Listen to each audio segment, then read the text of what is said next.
Welcome to Moments with Marianne. I'm so delighted we're spending this time here today. We have a very empowering show coming right up with special guest Katie Rasoul, and she's here today to share with us her new book, Hidden Brilliance, a high-achieving introvert's guide to self-discovery, leadership, and playing big. Now, Katie's book has been an Amazon bestseller in several categories, including business and money skills, communication, and motivation. Her book, Hidden Brilliance, was born out of a personal pivot point in her career, which led to the incredible TEDx talk, Uncovering Your High-Achieving Introvert. This was presented in TEDx Milwaukee in 2017. Katie has also published articles in magazines and on Thrive Global and One Idea Away. So let's welcome to the show, Katie Rasoul. Thanks so much for having me. Oh, what a pleasure it is to have you here. And my goodness, what a great book. I mean, most people, I'm sure, are just dying to get a copy of this. Well, it was, it's a fun read, and it talks about a high-achieving introvert's guide, but it really has a lot to, not just for introverts, but people who are leaders or entrepreneurs. There's a lot that are part of the story that can be helpful for so many people. So definitely beyond just the introvert crowd, there's a lot to read and enjoy. Well, there's definitely a lot of great information there, regardless where you fall in regards to, just where you are in work. My goodness, the work with introverts is really big. And so, but before we get kind of down the road a little bit too much, I'd love for you to share with us, what was the inspiration for writing this book? Yeah, it actually started, in 2017, before the book was even written. A lot of the story that's in the book talks about the experience that I had starting my business and coming to this turning point within my entrepreneurial journey. And it had what I call sort of this existential crisis that I refer to in the book, where I started to be like, oh my gosh, I'm running my own business. What am I doing? Am I doing the right thing? And that's a big part of the story that's written about in the book. So that was early 2017. It ended up being a TED Talk. And so I gave a TEDx talk called Uncovering the High-Achieving Introvert in the fall of 2017. And I really realized that I had more to explore and learn and to say about the topic than fits in 18 minutes or less on the red dot. So that became the book. I started really expanding on what I talked about within the TED Talk and writing more and exploring more. And so that's how the book came to be, was that I just knew that there was more to be had than the TEDx Talk had time for. Well, and it's interesting because you do share a lot of your story in this book, and you talk about a lot of different things, and one of them was limiting beliefs. And just when you came to that kind of aha moment when you realized that your belief system was different than, how other people view the world. And I found that really fascinating. Yeah, I mean, when you don't have something to compare it to, it seems really simple and almost obvious, but we don't realize that other people have different experiences. We think about what we value, or we think about what our strengths are, and they come so naturally to us that it doesn't occur to us that other people don't have that same experience, I think. So when I had this moment of, oh my gosh, other people don't see the world the same way, or other people don't maybe have these same skills or same strengths, and how do I really recognize those as strengths, particularly as an introvert? And being able to kind of come to this realization of who I am, where that place is in the world, and how I can navigate that, being really true to myself, was a big part of the journey. And starting my own company and becoming an entrepreneur became this catalyst and really a magnifying glass onto who was I, who did I want to be, what did I want to accomplish, or what I defined success as. It became a bit of a petri dish for being requiring myself to answer all of these hard questions, where when I was in corporate America and in HR leadership roles within my career, it was kind of able to avoid that question or some of that introspection. So it was beautiful to be able to do it. It was really challenging. It was kind of a bit of a fire to walk through, as I talk about in the book. But those were really important questions for me to unearth for myself. Well, I can imagine. I mean, for a lot of people, when they start, when you start a new business, those are all questions that we ask ourselves.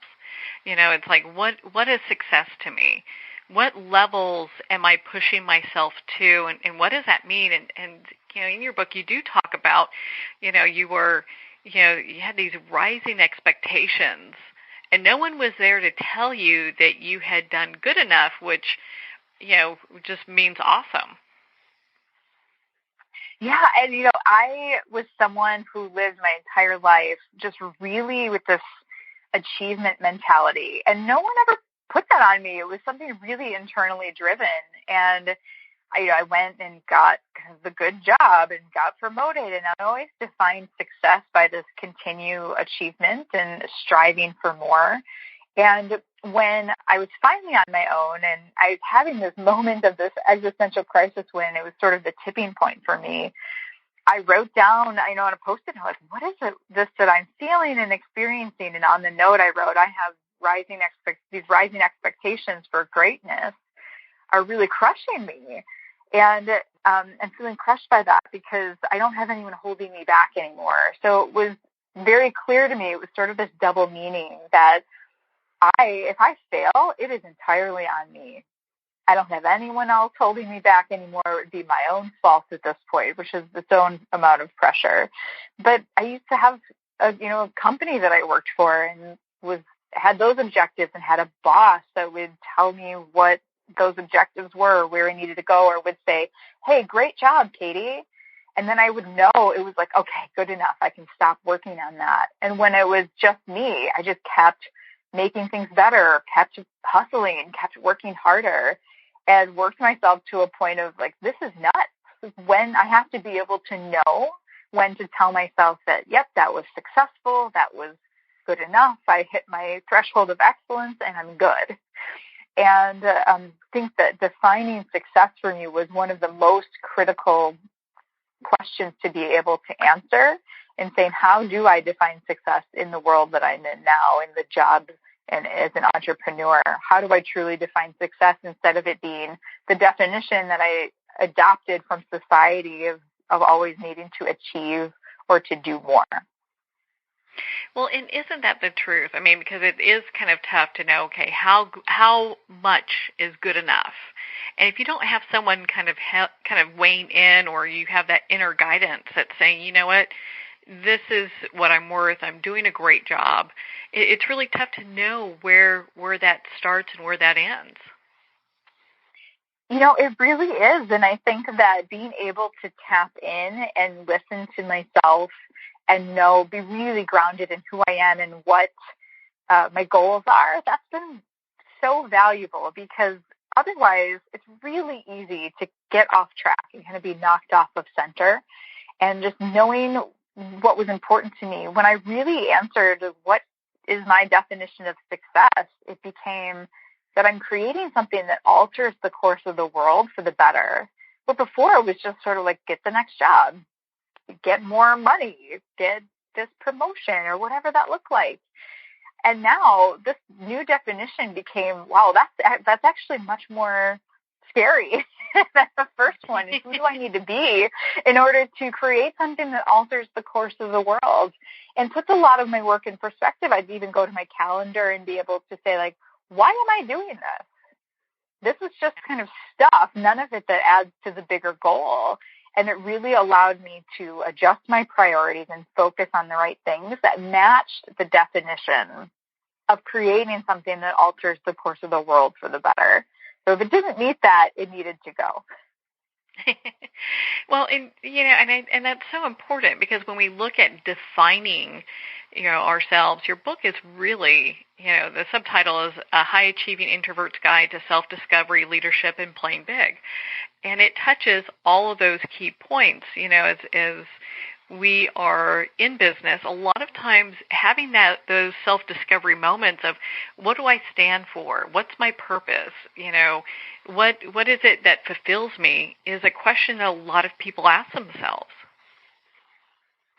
Yeah, and I think that it's hard for us to be able to articulate that, and especially as someone as I identify as an introvert, I'm someone who can listen and tap in and have really strong intuition to myself, and I wasn't doing that to my own self. I was doing that to other people in a lot of cases. So when I could get clear and get calm and truly listen to what I knew was my own truth, that's when things really opened up for me as an entrepreneur, as a leader in this new space that I'm in, and running my own business. That's been really, really critical, is to understand that these are my strengths. I can do these well, but I have to apply them to myself and to my own business. And having the clarity of self has been a real game changer for me. Well, and so, and we've kind of touched on this a little bit. When we talk about high-achieving introverts, what does that mean? Yeah, this is right. These are two things. It's almost an oxymoron, or it sounds like two things you might not normally put together.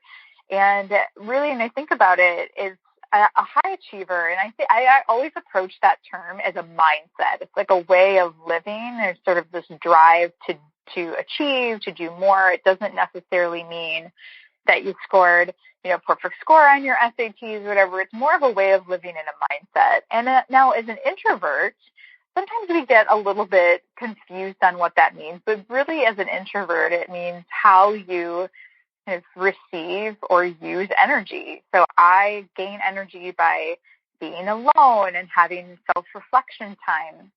But when you put those together, it's sort of this I have to do, I want to achieve. I am very action-oriented and moving forward at the same time that you need this reflection and thought time and time alone. So those things can work against each other in some ways.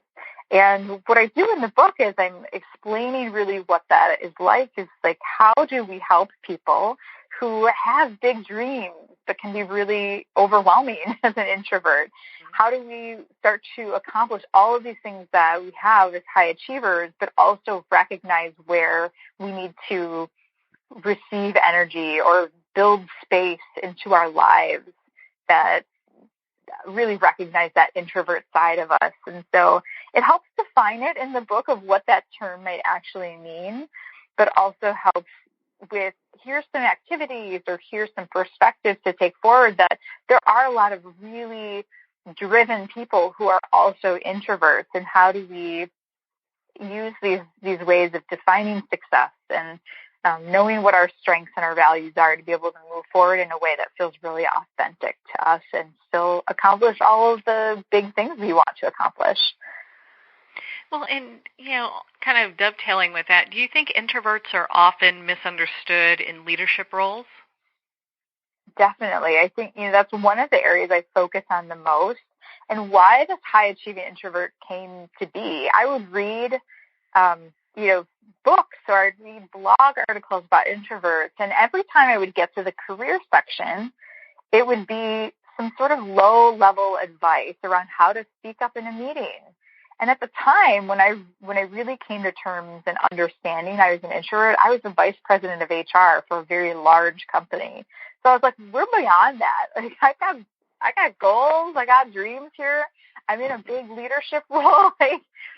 Right? An introvert does not necessarily mean I am, a software engineer that sits behind my desk that doesn't want to talk to anyone. That's sort of the stereotype that we really always kind of put introverts into that box. And so when we think about leadership and high achievement, those things exist, and we just get mischaracterized or misunderstood in the workplace that some of our best leaders out there are, in fact, introverts and very driven people. And sometimes they're overlooked within the workplace because people don't understand what they can't see. isn't that the truth?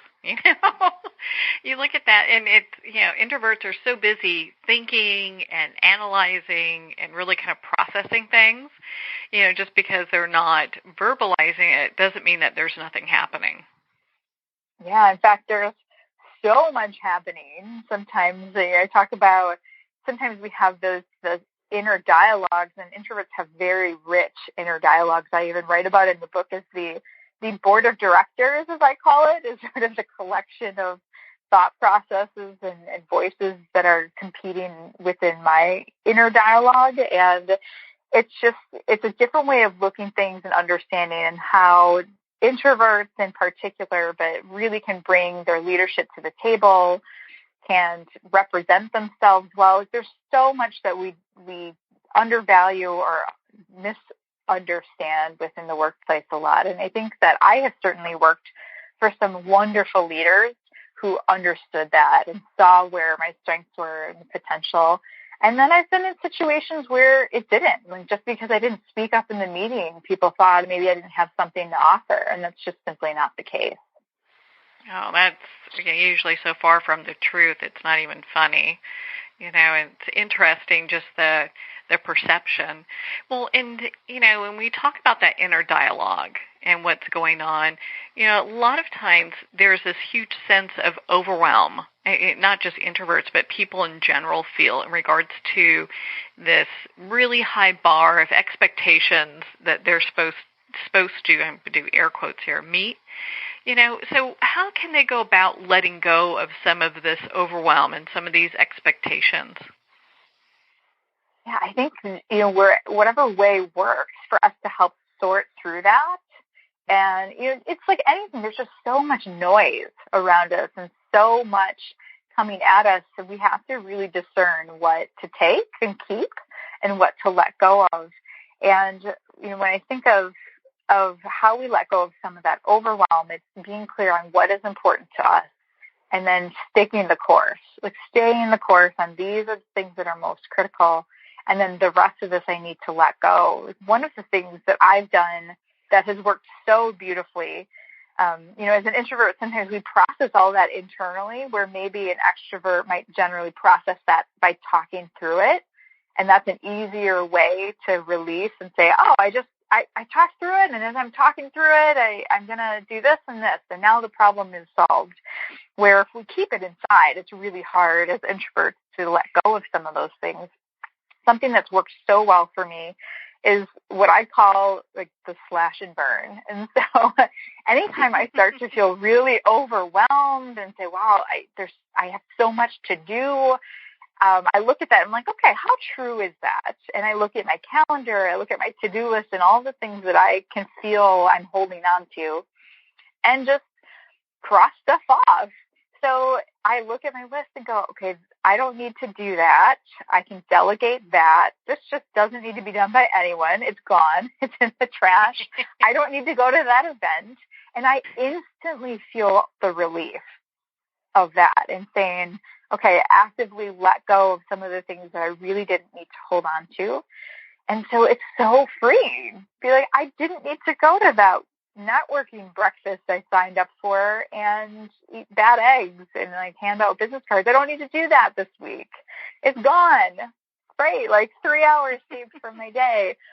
And just giving yourself the permission, but then actually taking the action to do that, to let some of those things go, is so beautiful to stay focused on. Okay, these are the most important things. These need to be done, but someone else can do them, and I can entrust someone else to do them. And then releasing what doesn't matter. It's been so helpful. I probably end up doing it about once a quarter is how it shakes out when things inevitably creep back into my consciousness or in my calendar, and I just need to do the slash and burn and release the things that don't need to be there. You just have to love that. I mean, isn't that the greatest? Because it really makes things so much easier.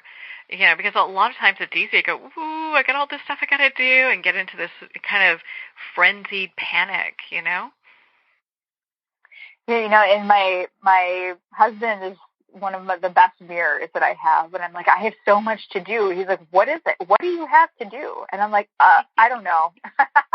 It feels like it. So, that's a good, when I can feel that feeling of overwhelm and stress and feeling like I'm being crowded out is what it feels like to me. That is when I know, like, okay, I need to really look and assess and think about what am I making up right now, but what can I just be done with and get rid of. And it's such a wonderful way to take immediate action and feeling like there's too much happening for me. Well, yeah, and on that topic, because when we get into this, kind of reviewing not just how we do business, kind of reviewing what drives us into overwhelm, but also, when we talk about how do we really define success, what's your tip for doing that? Because I know there are several ways that people define success for themselves. Yeah, and I think that so many of us, if we really dig in, have never really answered it for ourselves. Whatever definition we've been carrying with us comes from, our coaches or our parents or our workplace. And have we ever really defined what that means for ourselves? So just doing that is well beyond probably what most people have really done in the past. And so what I did that worked for me and would recommend for anyone is to really ask yourself, like, what is your definition of success? I think that was the hardest question for me that I've ever had to reflect on. And once I figured it out, that this was actually my definition was very different than what I had been working towards. Then I could really start to peel back, what am I doing? If I was working for this promotion, does it fit this new definition of success for me? No, it doesn't. Well, what am I doing? Why am I doing this? It's really about creating a vivid vision of you and what you want to feel. I almost say, like, what on your deathbed would feel most successful. I'm sure none of you would write, I sure wish I had answered more emails, or I'm really glad I didn't spend time with these people in my life, right? Like, that's not where we go. And how will you know if you've been successful? So kind of taking the long view and that vision of what success and fulfillment really would feel like at your final day of life. And does that start to align with, like, what are you doing right now in your 5 years from now? What are you doing this year? Does it match where you see yourself? And starting to align it with your values, align it with what you would be proud to tell yourself and other people. And I think that the last thing for me, I was so attached to my value. I always attached to this feeling of accomplishment. And so it was, for me, detaching myself, my value from outcome or accomplishments, and really focusing on the journey and that feeling of success and fulfillment that came in every step along the way instead of the very final step. I remember the first time I ran a half marathon, I went over the finish line and I felt almost disappointed in that moment because, right, like, it's awful because it wasn't this feeling of, like, yes, an accomplishment. Mm-hmm. Because I felt accomplishment through, like, I did not miss a training run. I ran every time. I felt more sense of accomplishment on my longest training run than I did necessarily in that race, because it wasn't about the race. It was about committing to the process and the training and training with excellence. And so that's really what it's about for me. And that's how I define success, was not being attached to the outcome, but really focusing on the journey. And I know that sounds like a Hallmark card, but to know it in my bones now and to have really experienced that has completely changed how I spend my day, my weeks, the work that I do, and the work that I do with clients as a coach. Oh, I get that 100%. I was a top sales manager for a company long time ago, and you get all the accolades, and then at some point they end up in a box. And I looked at this and I was like, why am I even lugging this box anywhere?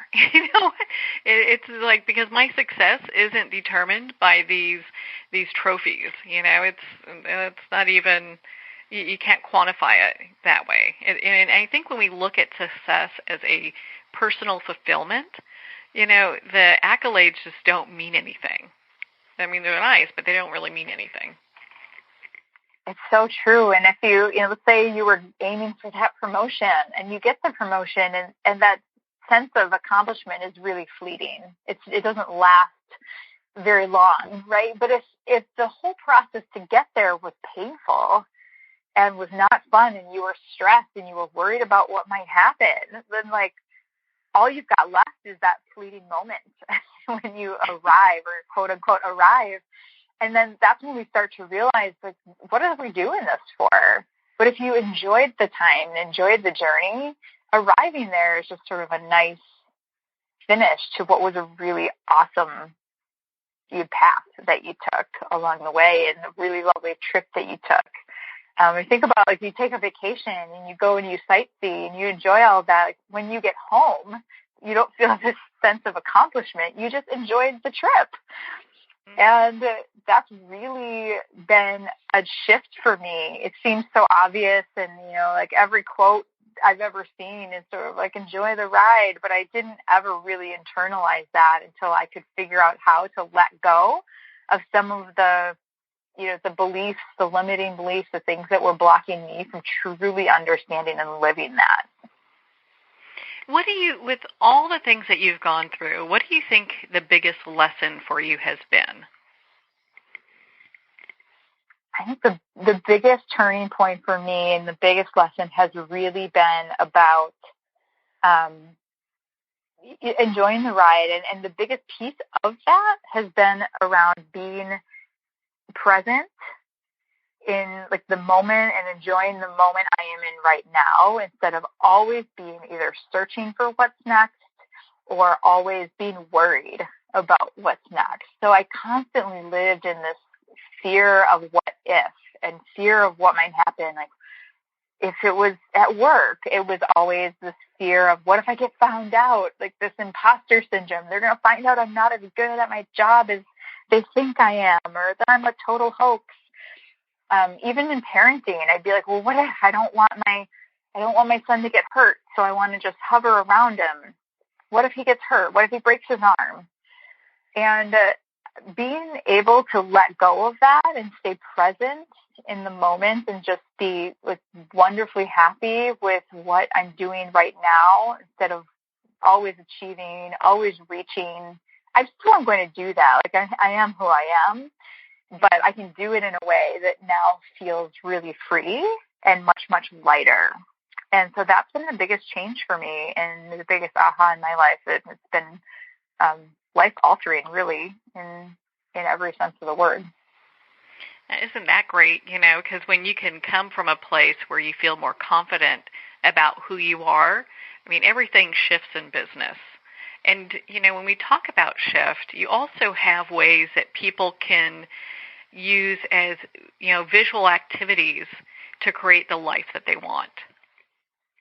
Yeah, the way the book is set up is really, the first half is the story. So I talk about where I come from, how I got to where I was, and it kind of takes through a little bit of the breakdown in between, and say, how do I get to the other side? And the second half of the book is doing the work.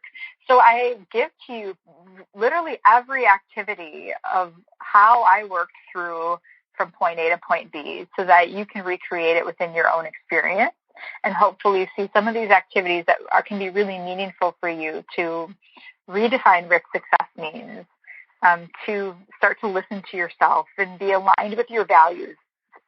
Those are all things that are in the book, so they can be recreated by anyone reading it in your own experience. I wish when I started in business many moons ago that I had this book, because it has so much great advice, very down-to-earth, practical thinking, things that people, most people aren't taught. It's something we have to learn when we talk about, when we get into how we view the world and limiting beliefs. You've got a lot of great information in here. Yeah, thank you. Thank you. I think that these are all the things I wish I had heard or had learned as well. And so that's my hope, is that anyone reading it can find some of the tools to get from point A to point B and experience some of these shifts in their own mindset and their own work. Because I certainly, it was valuable for me, and hope to only pass that on to others. Well, and so, Katie, where can people connect with you, learn more about your work, and be a part of your community? Yeah, I'm on, lots of social media channels, either as Katie Rasoul or through my company, which is Team Awesome or Team Awesome Coaching. My website is teamawesomecoaching.com, which is a great place to see more about the book. See the TEDx talk is all available there as well. That is related to Hidden Brilliance, the book. And Hidden Brilliance is available on Amazon. So that's a great place to pick up the book if you want to check it out. Well, it's a great book to check out, Hidden Brilliance. I know it's available on Amazon, of course, Barnes & Noble, and all indie bookstores. If they don't have it, you can ask for them to put it on the shelf. Katie, thank you so much for taking the time to be on the show with us here today.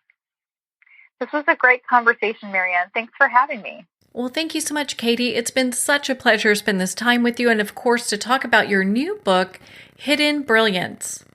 A high-achieving introvert's guide to self-discovery, leadership, and playing big.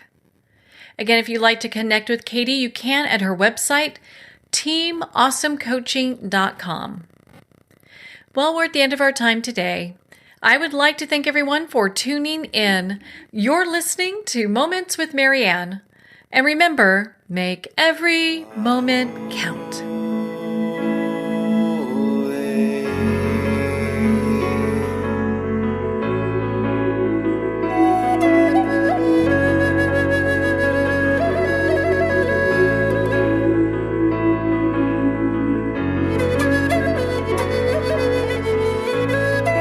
In a single moment, your life can change. Moments with Marianne is a transformative hour that covers an endless array of topics with the best of the best. Her guests are leaders in their fields, ranging from inspirational authors, top industry leaders, and business and spiritual entrepreneurs. Each guest is gifted and a true visionary, a recognized leader in her own work, and while teaching others to develop, refocus, and grow, Marianne will bring the best guest and sometimes a special surprise. Don't miss this. You never know just which moment will change your life forever. Moments with Marianne airs every Sunday, Monday, Thursday, and Friday at 8 p.m. Eastern and 5 p.m. Pacific Time. Make sure to tune in and visit momentswithmarianne.com for more information.